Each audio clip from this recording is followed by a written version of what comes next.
There. Look at that. Only 9 minutes late, ladies and gentlemen. Only 9 minutes late. That's awesome. That's what a professional does right there. Doesn't plan ahead, just believes that everything's going to be fine. And then there, 9 minutes late. But yet you showed up. You're so kind. All right. So, this is the problem. I'm like, I have dreams. I have big dreams. And then, yay, Aaron. How are you? Hooray. Miracle of all miracles. I finally figured out how to get online. You're just at a point in our evolution where you should be able to do this. But no, not me. I got so many different tools. I got so many buttons that I have made it like nearly impossible. Hold on, Aaron. How are you today? Are you doing good? How are you feeling? I want to know. I want to know. I want to know. I want to know. All right. Hold on one second. Let me pull this sucker over here. I want to double check, see if this is actually working. I think it's working. Yeah, it looks like it's working. All right. It says I was live. Wait a second. Did it work? I mean, was it actually working?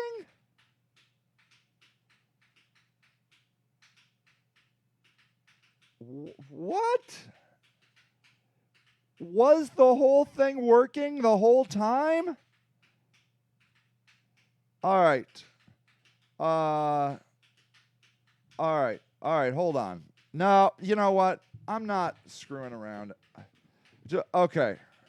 I read the Trap House story. It was dead on and well written, says Ace. Thank you. I'm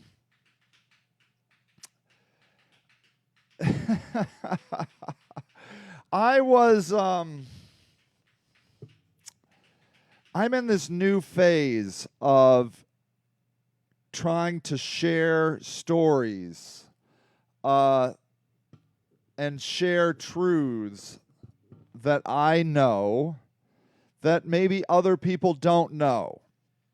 And I kind of wanted to talk a little bit about mental health today. Maybe, I don't know, we'll see how it goes. But I'm doing music therapy. It's on Tuesdays at 9.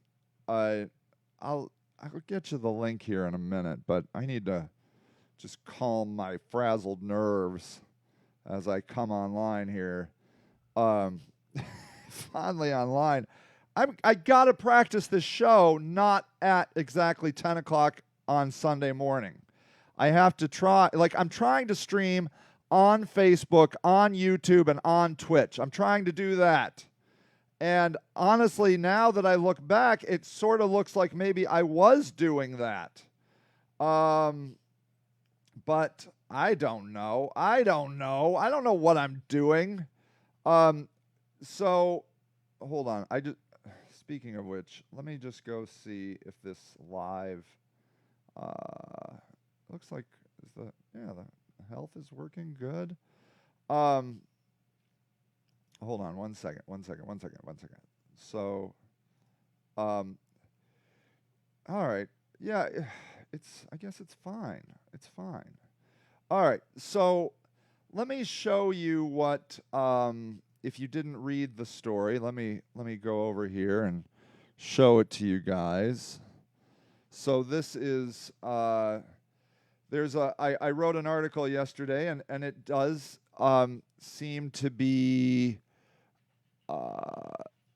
piquing people's interests, which is super duper nice. And so that's very, very cool. Uh, if you are not familiar with a trap house can take many different forms. So it can look different in different ways. It was a PG version. Yeah, stories are the best way. Luke Linden, my man, how are you, sir? So that's the best way to convey truth. Pulitzer material says, "Oh, don't tease me. Don't tease me." Those are the kinds of things that get me all excited. Pulitzer material. Come on now. I am not Pulitzer material. I kindly refer to myself or think of myself as a junkyard dog, as a nice junkyard dog. And whatever. It is, but thank you for saying that. That's very, very very nice of you to say. So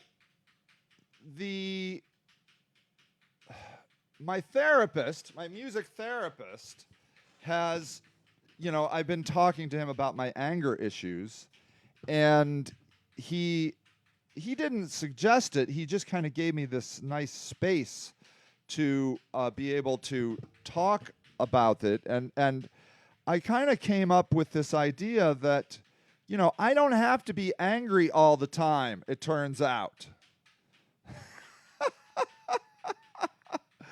I'm afraid to not be angry because I don't know how else to change the system other than to do, the Hulk smash. Aislon says, depending on what drugs are used in one depends on how scummy the trap gets.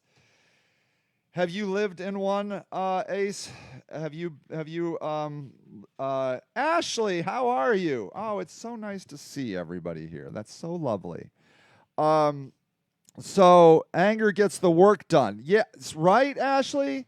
So, there's a big part of me that is afraid to let the anger go, because then I'm like, well, if I'm not angry, then am I just going to become passive and I'm going to just end up just watching endless Netflix the rest of my life because I'm not motivated to change?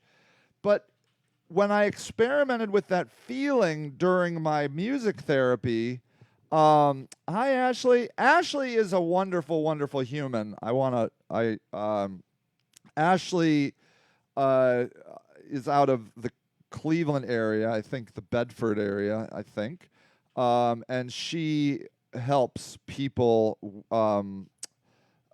experiencing addiction. Hi Suzanne. You did live in one, yeah. They are usually terrible. Trap houses. Mine was no different. So a trap house can look a little bit different in different ways, but like the trap house I was referring to yesterday, which is one I had run for a little while, is a place where drug addicts typically, Aaron, it's so good to see you. Is a place where drug addicts would love an update on the work. Okay, yeah, thanks, Suzanne. Okay, sure. It's a place where drug addicts live typically, and so that is oftentimes and my dog, yeah, I don't know where how is Sparky, yeah, named Max from a Home Depot. Oh yeah. Yeah. The dogs are good. I don't know where they are right now. They might actually be outside with Rocky, my wife. So what happens is a trap house. Somebody said on the discussion, which you can follow here, is somebody said that a trap house is a place where drugs are bought and sold and made. And Ashley says, I believe we can turn a good balance, turn our anger into passion. If we use the right words, we can help just as many people, maybe even more, keep it spare. It fills me with rage. The motives, that motivates me to hit the streets with my own narc. Yeah, see, that's how I feel, Ashley, is I'm like, well, the anger infuriates me, and so then I get motivated to get work done. And my interest is changing the system. You know, I would love to see more safe injection sites. So it should be run like a business, not a charity, if it's going to work. That's interesting, Asalon. Trap house, illegal activity in general happens here. Drugs, sex, work. Yeah. So, right. Yeah, I would say that's right. So a trap house generally has illegal stuff going on in it. And that was certainly the case in my trap house. What happened was I got a house. Yeah, awesome, Ashley. Yeah, so I got a house, and I did not intend for people to. It was winter time that I got the house, and actually, the way it all worked out was, I got the house from the land bank. And the land bank wanted to show me the house one day, and they're like, hey, if you're not spending money or bringing money in, you got to go. Yeah, that sounds probably right. Yeah. So the land bank's like, hey, Sage, we got this house we want to show you. You want to come and see it? And I'm like, yeah, sure. And so it was right around the corner from our tent city, and that was what people die in trap houses from overdose. Yeah, which is a great argument for safe. Yeah, exactly, Ashley. No one should die from overdose with Narcan in the world. It's a modern day version of a saloon. Oh yeah, very interesting, a salon. Yeah. So I walked over to this house, and the guy from the land bank came to me all concerned, and he was like, okay, Sage, I think people could be living in this house. And he looked so freaked out, and I'm like, well, yeah, it's an abandoned house. That sort of makes sense. And I'm like, well, do you know who's in there? And he's like, no, I don't know. I think we should call the police. And I'm like, well, can I go in and see? And he's like, I don't think that's safe. I don't know what to do. I think we should call the police. And I'm like, hey, would it be okay if I just knock on the door and see who's here? Because it's my neighborhood. That's the neighborhood that I work in and all my friends are in. And I'm like, well, let's just go. Let's go talk. But this guy's freaking out, having a conniption. And so I walk up to the door, and I knock on the door, and Amy opens the door and says, oh, hey, Sage. And my friend Amy was living in the house. And she has two friends that were there, Ronnie and Trey. So Ronnie and Amy and Trey were living in the house. I'm like, oh, this is just Ronnie, Amy, and Trey. It's fine. And they're like, do you know these people? And I'm like, well, yeah, and I know these people. They lived in my tent village, and now the city shut down my tent village, and it's freezing. And so, of course, they're living in this house. Come on in. It's Amy and Trey and Ronnie. It's good to see them. I'm like, how are you guys doing? You're like, fine. We're living in this house. It's nice. We turned on the electric. We got the gas going. We still don't have the water going, but we'll get that in a little bit. They know how to turn on the utilities. And I'm like, oh, perfect. This is good. Everything's good. And I could just see this guy just like he was just punched in the face with homelessness. Like he didn't realize like this, of course this is going on. Duh, it's the middle of winter. And what? If you had a choice to live in an empty house or live on the street under a tree, where would you live? And, they turned on all the utilities and everything was fine. It was wonderful in there. And I'm like, all right, here's the deal, guys. I'm trying to buy this house. And you can stay here. And the guy's like, we can't officially say that they can stay here. I'm like, okay. We will just walk away. We're not calling the police. They got girls, gambling, rent rooms for the season, buy a gun or sell some gold. Yeah, just like, you're right, Ace. Yeah, there's you can buy a lot of stuff in a trap house. So at any rate, I'm just like, look, stay in the house. Just don't scrap the house. Okay? Because Ronnie was in the house, and Ronnie loves to scrap. And I'm like, if you frickin' steal that furnace, I'm going to be pissed. He's like, Sage, man, I won't steal the furnace, man. I won't steal it. I won't steal it. And he didn't, because Ronnie and I are friends. Turns out, incidentally, the furnace broke a few months later. I had to buy a whole new furnace. Ronnie probably should have just stolen the furnace. So Ronnie didn't even get the furnace. I got a new furnace. I don't even know what happened. I think I gave the furnace to one of my friends. I think I just was like, here, you guys can have the furnace. So anyways, Ronnie and Amy and Trey were living in the house. Which is fine, because quite honestly, a house that's not lived in, yeah, I know. I give Ronnie a hard time all the time.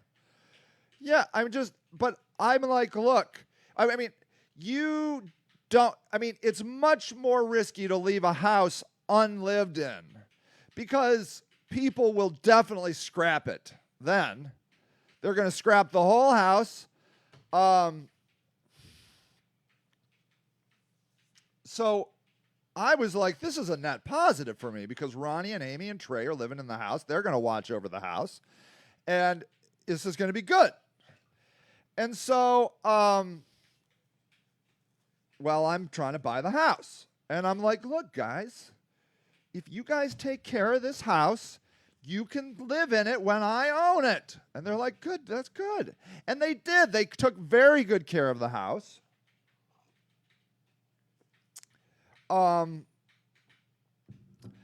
But then that was the start of my trap house.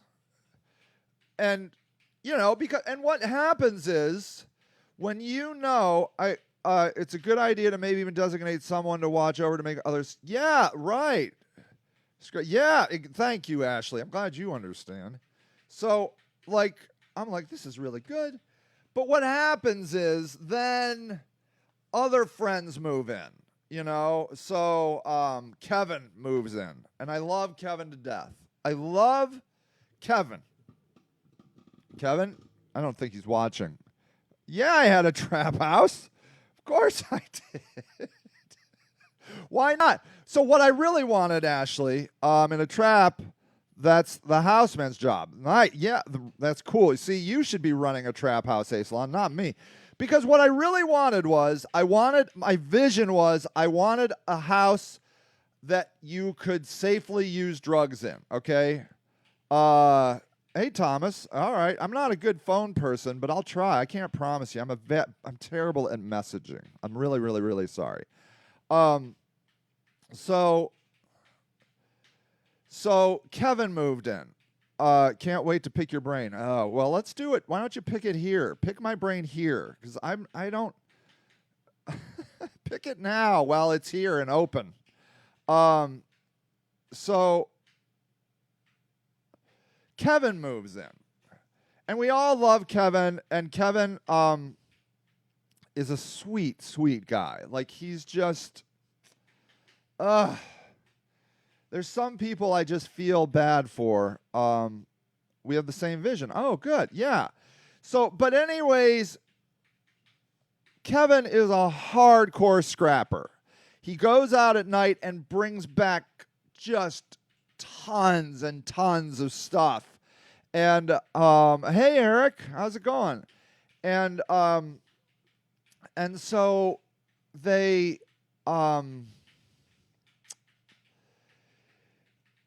he just brings too much stuff. Everything to Kevin is a treasure, okay? And sometimes he gets amazing stuff. I've seen Kevin carry like a sectional couch 4 blocks by himself, okay?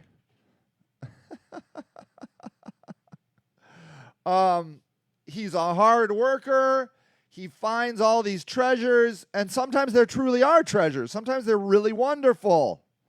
But a lot of times they're not.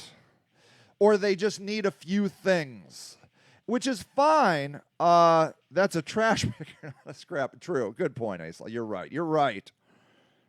I mean, he would scrap. Kevin definitely would scrap, but he just most metal is gone in the neighborhood. You know, like you typically can't find metal.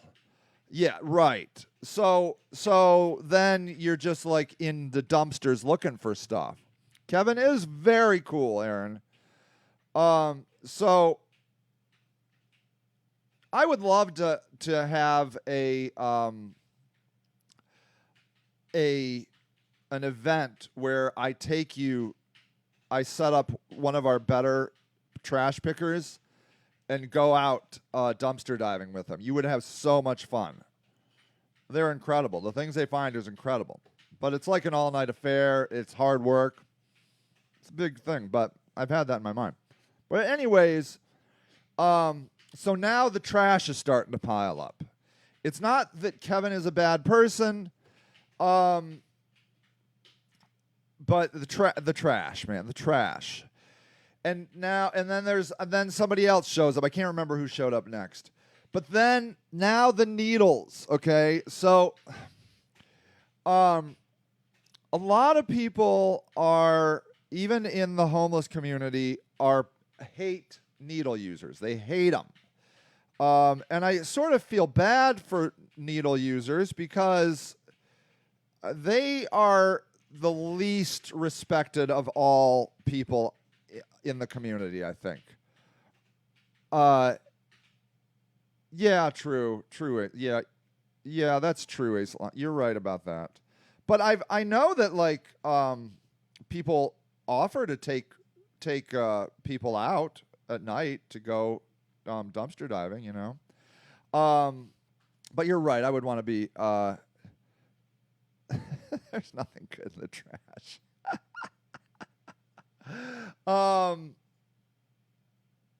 So then people that are living in the house are all pissed because they're like, so-and-so is shooting up, and they just leave their needles all over their room. I went into their room. There's like 20 needles just laying on the floor. And I'm like, my head is like, well, go in there and help them clean it up. What are you complaining to me about? You want me to go do it? I'll go do it. But like you should know that there are homeless people, houseless people, that are as irate as any middle-class housewife about needles would ever be. They're just appalled. They're pissed off. They're like, man, he just leaves his needles everywhere. He's got these rigs everywhere. He doesn't give a crap. And, and the cops are going to come. And mostly it's about the cops. Because what happens is the opiate users, the needle users overdose, and then the EMS comes, and then the cops come, and then everybody goes to jail. Ashley said, even other drug users shame and stigma. Yeah, isn't it crazy of how they use their drugs? Even the same exact, yes. Yeah, Ashley's a million times right. What people smoke their drugs, look down on IV people that snort drugs, shame smokers. Yeah, I don't know if a lot of people understand that, Ashley, but that is, well, now you're telling me a salon, because I thought I had a house man, but he was too chill. He was too chill. I have an old heater you could have. Okay, good. All right. Anybody wants to scrap James's heater? Please message them on on Facebook Messenger. The step rolled up a dollar bill. Who cares? You step on a needle, you get stuck. I see is if you step on a rolled up dollar bill, who cares? Okay, yeah.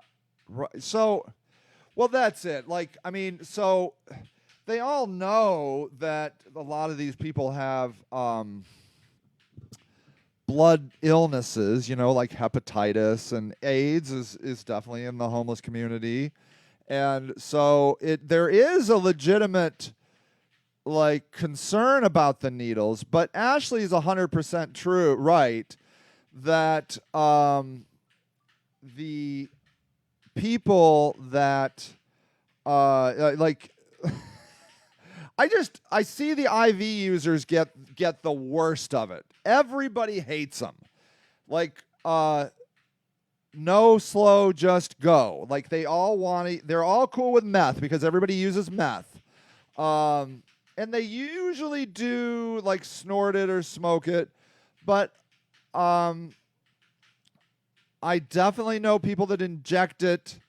And if you want to get creeped out if you want to have a real party, some people like to boof it, which is anally jamming it up your butt. I don't know how they do it. I don't know how it's done. I don't do drugs, okay? Which is again a great argument for harm reduction. If they have sharps containers, yes. So that's it. So I would bring sharps containers to the house. Steps on a snorter straw, no big deal, but a careless right. Yes, you're right, Aislinn. You're right. It pisses people off. Was out there shooting up, and they could take and put their needles in somebody's trash. You can make it safe for little kids. Yeah, right. Everyone could be smoking meth, but the second someone pulls a syringe out, tells them to use that, yeah. I know, right, Ashley? It's hilarious. It's amusing, if you ask me. It's amusing how angry drug users get at other drug users. But you know what? Ex-smokers are pissed off at smokers.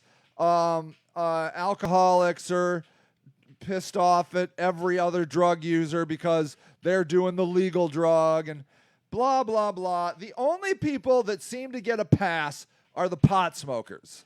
Because everybody that I'm oh yeah, that's cool. I mean, well, and sometimes they don't they hardly even consider it a drug. I'll be so, I mean, they'll be yeah, I've quit drugs, and I'm oh wow, pot too. Well, no, not pot. I mean, duh. It's like watching wildlife documentary just to see how they treat each other within the.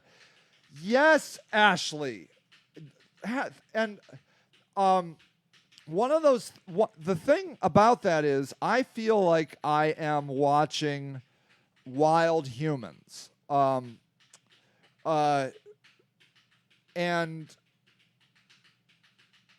I find it endlessly fascinating to watch how they interact with each other, interact with the world, and I simply do not understand why people are not more fascinated by homeless people. Which part is true, Aislinn?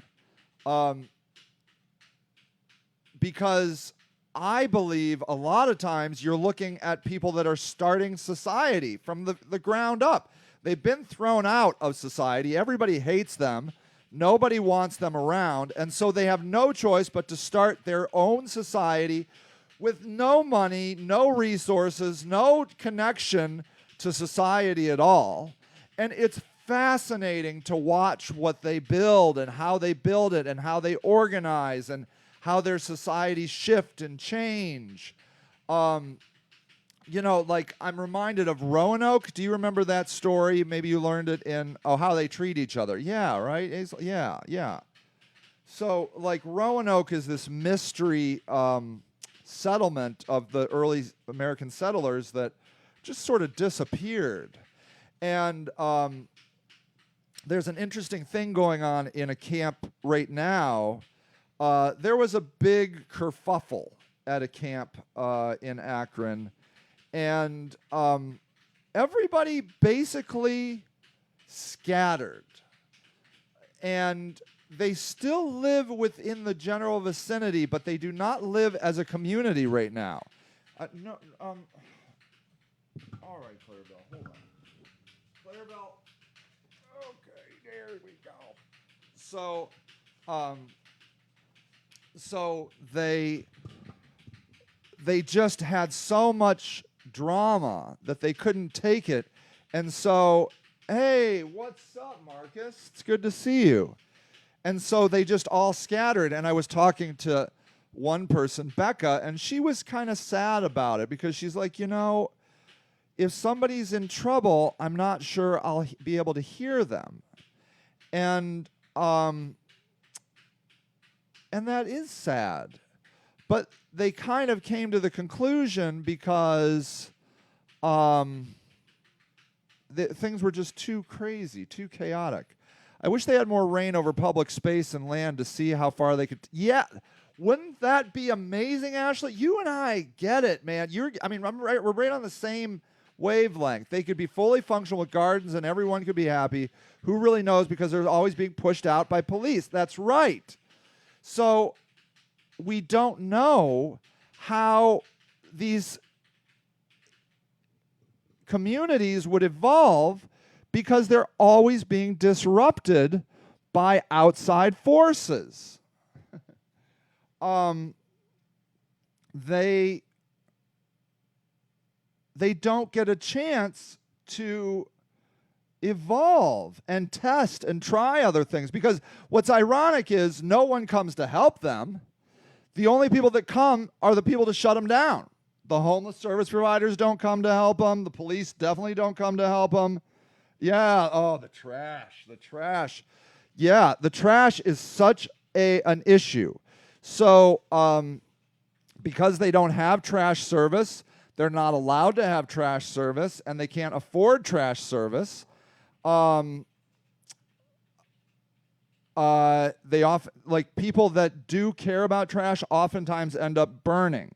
They'll burn trash. Sponsored by get a tent city sponsored by Waste Management. That would be amazing. That would be amazing. I have a furnace that I need picked up. All right, James, keep saying it. Anybody that wants to make some money on James's furnace, please DM them. Okay. So we don't give these people a chance to evolve, and we just hate them. And so they just stay in this constant cycle of chaos and destruction, because society keeps destructing their things. They just keep destroying their things and what they build. And I'm telling you, I have seen some incredible camps, and they just all get destroyed. And hi, Sheila. And so it just becomes a constant battle of survival for these people, and then their drug use, when their camps get shut down, then their drug use and mental health issues spiral out of control, because they have the anxiety and unknowing of where they're going to go. Usually when I go to a camp that's being destroyed or closed on a particular day, I'll ask everybody, I'm like, do you know where you're going to go? And they don't. They don't know where they're going to go that day. They don't know where they're going to go that very day. And so that's incredibly stressful. And so at any rate, I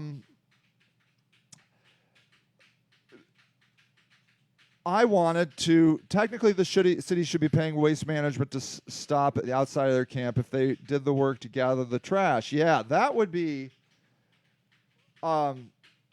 they live in the city just like everyone else. It would take zero effort with minimal time for them. Yeah.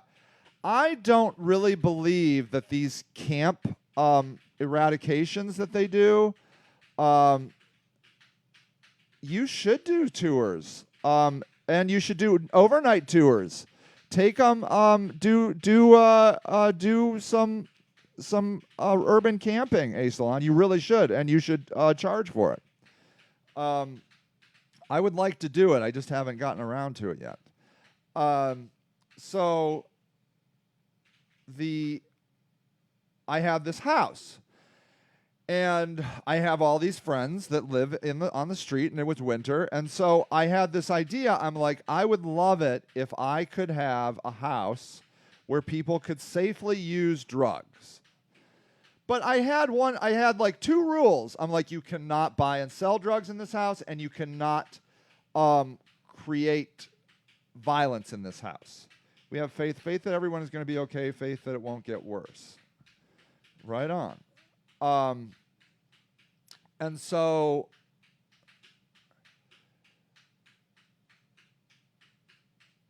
yeah, definitely charge. Rich couldn't handle it, they will never understand. Yeah, it's probably true. But some of the Christians want to understand. Like some of these people that come out, they really want to some of them really do want to understand. It'd be like a dude ranch. Yeah. Yeah, right, Aisalon. Yes, I agree. So the people just start piling up in my house. And the rules don't exist. People are ports of a trap. Thank you, Marcus. Thank you. This is Clarabelle. This is Clarabelle. And she loves me very much, and I love her. This was my mom's dog. When my mom passed away, I got Clarabelle. And Clarabelle is just a sweet, sweet puppy. That's all I can say. Most of us all have each other out there. Yeah, right. I know. Clarabelle's the sweetest. I love her very much. Yeah, you're a good doggy. No, I mean rich guys that want to slum but don't know how. Yeah.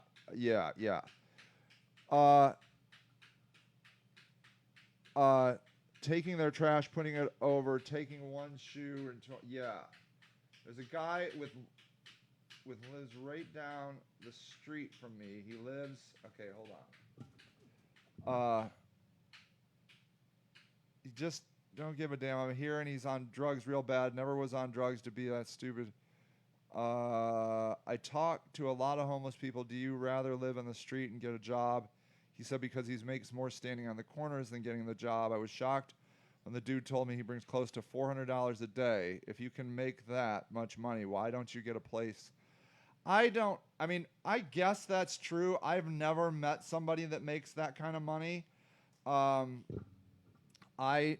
people that I know that panhandle make between $0 and maybe $40 a day. But if you're saying your guy makes $400 a day, I guess I've never met anybody that has made that. But whatever, it could be. So, at any rate, the house, the drug dealers start coming, and you don't know who's a drug dealer, who's an addict, who's a drug dealer addict. And then I had this crazy scam you can read about. This lady, she was pretending to be a prostitute, and she would bring in college boys from the university, and then her uncle, who was actually her boyfriend, would shake down the college person and say, she's underage. What are you doing? You're insane. I'm calling the cops. And then they would try and get as much money out of the guy as possible. It was a pretty good deal, a pretty good thing. But what happened was they got a guy, a 17-year-old, an underage boy. They didn't plan that way. That wasn't their intention, but that's what they got. And then that ruined the whole racket. And the police got super pissed. And so at any rate, I had to quit running a trap house because it was just too chaotic. And so the house that was the trap house is now with the homeless charity. It's 47 North Arlington, and it is the most lovely, charming, sweet house you can imagine. It's just the people that live in it are so wonderful, so lovely. And so at any rate, but it comes back down to the fact that we have to do something with drug users. We have to. And everybody comes in and says, well, are you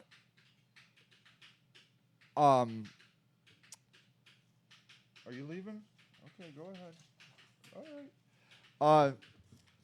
Everybody's like, well, why don't we have sober living houses? Well, yeah, sober living is fine for people that are ready to be sober. But if you've never had an addiction, if you've never suffered through an addiction, I'm telling you, not everybody is ready to quit their addiction. So you have to understand that they rock at 47. Yeah. What about that mess next door? Well, the city said they were going to tear that down. Your husband would know who deals like Pep. Yeah, so I think A-Salon, if I was going to run another one, please do a Google search on Philly's safe. Yeah, so Ashley's right. Philly's safe consumption site. We can go actually look at that. This is a thing that goes on in other countries, in Canada, in Europe. I was watching a show on Netflix about the business of drugs, and they had one in an African country. We are too judgmental in America. I don't know how we're going to get a legal, sanctioned, safe injection site. But maybe Philly will. We'll look at it. Abstinence should not be a requirement for food, shelter. So that's what I think, Ashley. So I do indeed wrestle with enabling, because some people say nobody's ever died in a safe. Wow. That's amazing. People should not have to die using opiates. They shouldn't. There's just no reason. No reason. It makes the beauty of 47 appealing. Would be nice for... Yeah, it would be nice. I don't think the city has money to tear down houses anymore. So I don't know what that thing is going to do. I don't know. But yeah, I think the charity, it would be great if the charity had if they would tear down that. We need in-site safe consumption facilities. Yeah, right, Marcus. So we have to come to the realization as people that have not experienced addiction, okay? And even people who have experienced addiction. Look, I'm going to tell you about a story about a guy. The problem is if there's someone who wants to live at Arlington House, there's recently sober, it gets sober in the house. The drug use in the house control. Right. I know. I know. Okay. So, so you have to understand.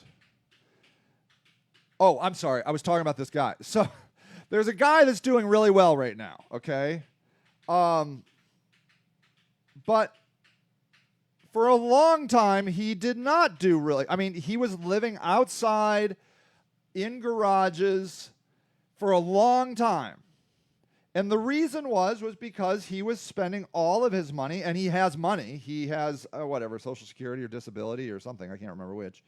And he was spending it all on drugs and gambling. All of it. Like every penny. He got jobs out there. Okay. Why don't they they could get their own place and be proud of themselves? Okay. All right, so temps, your heart's too big to run a trap house. there is something to that, Asalon. Like, but I'm not afraid to throw people out either. Like, so I'm very interested in trying it again. But what you said is right. We need somebody, a houseman that doesn't let shit get out of control. I had a guy that I thought was that guy, but he was too caught up in his own addiction and he didn't have enough fortitude to make it happen. I need somebody that would be that guy. That's what I need in my house next time. I will try. If I get a house where I could do, I'll even rent a house. So that's the funny thing. Like, I'm working with a house right now that's a trap house that they just rent. So, I mean, that's fine. You know, the landlord doesn't care as long as you pay the bills. He doesn't care. So, so I could do that. Like, I could rent a house and then try and run a trap house out of it. But anyways, the guy that I'm talking about that spent all his money on drugs and gambling has been telling, and now he doesn't. Now he lives indoors. He's, you know, paying rent. And he's been talking to me in a way that's sort of amusing. He's like, people, I mean, some people are homeless and some people are helpless. Homeless or helpless. And I'm like, dude. And he's like, you know, they just need to get their shit together and they need to, like, you know, pull it together and quit the drugs. Thank you for saying that, Aaron. That's right. There's a lot of infrastructure that goes.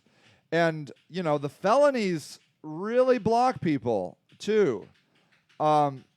People don't realize that many of the panhandle aren't just getting money for drugs. Some are gambling addiction, right?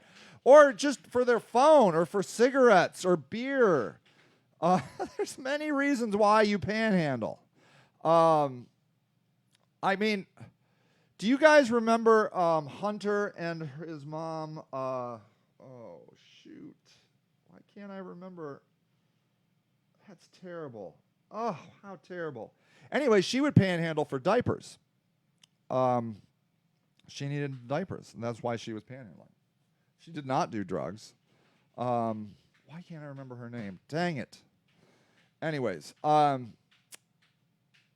this guy was cracking me up because he's like going on and on about how people need to like step up and quit the drugs and get serious. And I'm like, are you kidding me right now? Do you know how long I told you to just take like $300 off of the top and go get a room? But you couldn't do it because you wanted to spend every penny gambling? Removes felonies from drug possession charges. Oh, wow, Ashley, that's cool. People should look up. Yeah, that's awesome. I didn't know that, Ashley. So, like, I hear former drug addicts and former homeless people yelling at homeless people and drug addicts all the time. It amuses me, but it doesn't help the cause. Because then what people will say is they'll be like, well, that guy did it. That guy did it, and he's telling everybody else that they can do it. And I'm like, if you knew what that guy was like, you would not believe it. Because, look, you're ready when you're ready, okay? You're ready when you're ready. And when you're ready, and that's fine. But when you're not ready, you're not ready. And I believe what I think Ashley said is, I believe that enabling does not start at shelter, food, water, and some compassion. I don't believe it does. And I'm not telling you that the government needs to pay for free housing for drug addicts. I'm not telling you that. All I'm telling you is there are people standing out of the corner that making money to pay their bills because I know a woman. Yeah, right? We have to love them where they are at. Yeah. Now I'm going to add a twist to this. There was a guy at our Arlington house who was living in the basement. And no, he wasn't living in the basement. He was living on the couch. And we were all kind of sick of it. And we were like, look, dude, you either got to go live in the basement or leave. And he's like, fine, I'm leaving. And I don't know why he was so upset. Because, I mean, there's like 6 people living in this house, and they didn't want somebody living on their couch. I didn't think it was too hard of an ask. But he just got super pissed. And he just stormed out. And you know what? He got better. He like had I don't know where he is right now, but the last I saw him, he had a car, he had a place, he had a job. And I'm like, well, there you go. Tough love worked. In that case, I guess. But then I've kicked other people out. Like Kevin. I think I mentioned Kevin, right? I kicked him out of his house. Worse. He got worse. So humans are incredibly complicated. They are not raccoons, they are not dogs, and that's why we can't really compare them. I'm not opposed to it. I'm not opposed to comparing a homeless person to a raccoon, but it doesn't do justice to the complication that is a human. Housing, human rights, compassion, dignity shouldn't be based on abstinence. Anytime someone takes a step in the right direction, that is a step towards recovery and being happy and healthy. All we can do is plant the seed. Yeah. See, that's the message we need to get across, Ashley. All we can do is plant the seed and hope that people want to run with it. Yeah, that's it. But I don't think, as many homeless service providers do, here in Akron at least, that we are condoning bad behavior by bringing them food and toilets and trash service. And so we are enabling their drug use. And this is where I start getting really mad. And I'm going to try and not get mad because I don't need it. You don't need it. I don't need to be swearing all day. But I am so irate at homeless service providers that judge homeless people. If you're going to have that stance that homeless people are being enabled by food, water, trash, and toiletries, bringing them to those things into the woods, you should lose your ability to work as a homeless service provider because you are making things worse. You are a terrible human being. You're a terrible human being. I'm sorry, you are. Jeffrey Dahmer got shelter, food, and water in prison, and he ate people, okay? How can it be that Jeffrey Dahmer gets food, water, and shelter when he ate people, but drug addicts who are suffering in untold tragedy and hardship are being told by service providers that giving them a tent, water, food, and a toilet is enabling them? Akron housing shelters need to reframe the way they look at houseless folk and how they deal with them. They need to bring in harm reduction advocates to totally restructure. Yeah. Tear it up and gut the system. I agree. The system is terrible. I have to leave for work. I love you, Robin. It's good to see you, buddy. There's a guy working. Lived in a tent. He's working. And you know what? I didn't tough love him. I didn't withhold food from Robin. I didn't withhold a tent from Robin. I didn't withhold water from Robin. I didn't withhold a toilet from Robin. Now Robin is working. Okay? All right? I'm just not willing, and I don't think you can show any kind of empirical evidence where you can say, well, if you make people rot and suffer on the street long enough, they'll finally quit drugs. No, they're going to do drugs more because they're rotting and suffering on the street and they need any kind of a way to escape that hellish torture. The street is hellish torture, okay? And so are trap houses, except if I could get Aisalon's concept of having a houseman. Drug users are facing more than form of oppression. Intersectionality, which is the word you taught me. Sometimes they're facing LGBTQ, people of color, and drug use and homelessness, which causes tons of trauma. Yes, Ashley. So that's the issue of homelessness, is that it is a multifaceted thing. If egos, power, and money didn't back the system, then that might work. I know, Brenda. But Brenda, I believe you're the future. I believe Ashley's the future. And I believe eventually people are going to get sick of the homeless service providers that are not making a dent, not making any real change other than hiring their friends for jobs, and they're going to eventually give the money to the new generation, which is people like Brenda and Ashley. Both, by the way, offer Narcan. If you need Narcan, please message Brenda and Ashley Roser. I don't just get why our system isn't even trying to learn from the states that have created ways to help our... Yeah. I think, Aaron, if we put in the answer to that question is that humans are at their core tribal, just tribal. And which leads you to cruel judgment. There we have in-groups and out-groups. And we are very inclined as humans to just quickly judge anybody that isn't us. And especially if we feel that they are worse than us, which everybody is worse than us, right? I mean, look at me. I'm an amazing middle-class white guy. Everybody else is living wrong. If you're not a middle-class white guy, you're living wrong. That's the position. You should be a middle-class white guy. Obviously, I'm being sarcastic, right? I hope. Happy to rescue free phone. Yeah. Free Narcan. Yeah, that's right. Ashley's got it. Federal money can trickle down to grassroots organizations. I think it will. And in fact, I got to say, I think there's more hope in that with the Republican Party than I do with the Democrats.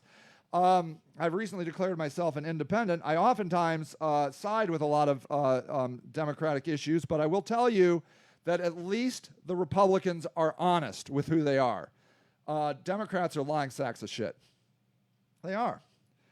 They pretend that they are for the people, and they're not. They're not for the people. They're for the rich people, just like the Democrat or the Republicans are. And they are the ones that have ground our cities on the Rust Belt into the dirt. They have had complete control over the cities, and this is their problem. And the way they are treating the problem is to ignore the problem. And so Democrats are terrible. They're terrible. Yeah, all politics is sex. Yeah, I agree, Ashley. I really, really, truly agree. Because all they care about is their own party, their party controlling everything, and then the people in the party want their own self-interested motivations. And as long as the people in the party don't backstab the party, as long as they stay true to the party, then the party will rise you up. That's how we have our new. That's how we're going to have Joe Biden and Kamala Harris. They are party insiders, and that's why we don't have Bernie Sanders, because he's not a party insider.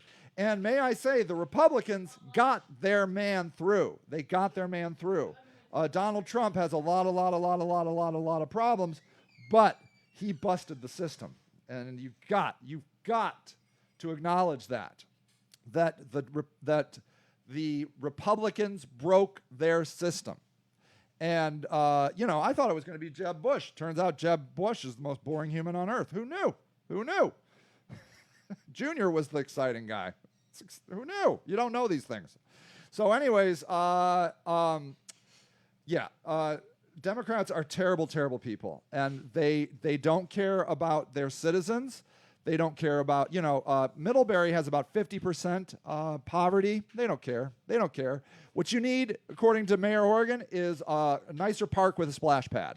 That's going to end the gun violence, all of the racial inequalities, and homelessness, of course, drug use. It's splash pads. Splash pads. Come on, duh, people, get with it. I'll take all my sisters' clothes and okay, what about money for the birth certificates? Yeah. So raising money for birth certificates and IDs is amazing. Yeah, these are all still need an address. Yeah. Um, yeah. So Laryn's Closet, Laryn Campbell is working out of the homeless charity, and she has something called Laryn's Closet. Let me see if I can get you that link real quick. And we're going to wrap up. Hold on. Let me get you Laryn's Closet on Facebook. So most people who are in the position to help addicts and homeless people are just scared of the whole process of helping. I see it in the families. They shun the ones that are falling. Yeah, there is a lot of fear. That's right. So and honestly, a lot of times it's very dangerous for people to take care of these people in their family. It's just dangerous. So here is Laryn's Closet. This is a group on Facebook if you want to check it out. You can message her and tell her what stuff you have, and she's really good about organizing stuff. And she works out at 15 Broad Street still, so that's super cool. But at any rate, in fact, I think she's calling me right now, being like, would you please call me? Can you send me? Oh, she has furniture for Junior. See? She is already organizing. She's an amazing human, like so many of you. But we just really must stop judging addicts because they're not criminals, okay? They're not stealing TV sets. Thieves are stealing TV sets who may have addicts issues, but we have to separate those two things, okay? Yes, do some addicts do illegal things like steal? Yes, and typically the reason is because, a lot of times they're hungry, but sometimes they're stealing to sell things on the black market. I know people that do that. And so I'm a Robin Hood guy. I'm like, look, you want to know the truth? If you're going down to Home Depot and you're able to pilfer a few things and sell it back to your friends, God bless you. I don't really care. I really, really, really, really am upset when poor people and addicts steal from their own neighborhood. That causes a big rift. So when addicts and homeless people start stealing from their neighbors, it makes the neighbors hate the addicts and the homeless people. Duh. Homeless people should be the night watchmen. The meth users should be the night watchmen of the community.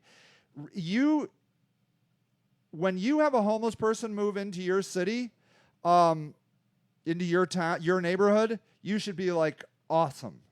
There's a guy that's going to watch the neighborhood for me. But instead, people are like, oh boy, here we go. And so we need to help homeless people and drug addicts stop stealing from their neighborhood, get on a bus, and go steal from the rich people.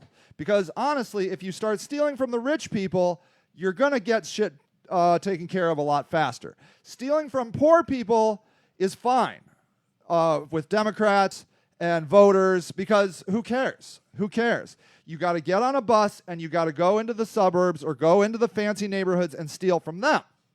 Okay? See, this is why I don't run the homeless charity anymore, because I can get this kind of thing off of my chest. It feels good to say it. So I don't really care if you steal. I do care if you steal from your neighborhood. Don't do that. And of course, I need to say, I'm not saying if you're going to get caught, you're going to get caught. I'm not. In fact, where I would say you could, I think you should decriminalize sex work and drug use. I don't think you should decriminalize robbery. If you get caught, you're going to do the time. That's it. Do the crime, pay the time. How that rhyme go? I'm not saying decriminalize robbery. I am saying decriminalize sex work and drug use. Grow as much pot everywhere as you want. Pot should be free. But if you do steal, don't steal from your neighbors. Get on a bus and go to the suburbs and steal from them. And we will solve homelessness in America, ladies and gentlemen. I also believe that women and African Americans and LGBTQ should all go get AR-15s and start carrying them around town. That's going to help school shootings and stuff like that as well. And let's see, drug use, yeah, occasional, not every, yeah, so that's the thing. So just like there are people that do like, drink, some people don't drink every day, and